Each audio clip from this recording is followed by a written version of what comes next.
की या ओबीसीनं त्यांच्या बाप जन्मामध्ये कधी आरक्षण देऊ नका। हे ओबीसीनं जर आरक्षण दिलं तर हे मागे असलेले लोक आज राजकीय सत्तेच्या मुख्य प्रवाहात येऊन बसतील आणि उद्या आपल्यासोबत सत्तेचे उपभोगी होतील। यांना आरक्षण देऊ नका। आणि मित्रांनो, तुम्हाला माहिती आहे हे आरक्षण कोणी नाकारलं होतं?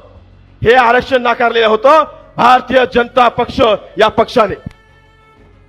1993 मध्ये ज्या वेळेला आदरणीय पवार साहेब या ठिकाणी निर्णयाची भूमिका घेणार होते, मंडल आयोगाची अंमलबजावणी करणार होते, देशामध्ये व्हीपी सिंगांनी मंडल आयोगाची अंमलबजावणी केली, त्यावेळेला अखंड राज्यामध्ये ज्या वेळेला हा उडाला, त्यावेळेला एक राजकीय पक्ष, मीडियाला पण मी सांगतो, एक राजकीय पक्ष खुलेआम त्यावेळेला रस्त्यावरती उतरला, त्याचं नाव भारतीय जनता पार्टी होती। आणि भारतीय जनता पार्टीने ओबीसीनं आरक्षण नाकारलं होतं। ओबीसीनं आरक्षण नाकारलं होतं।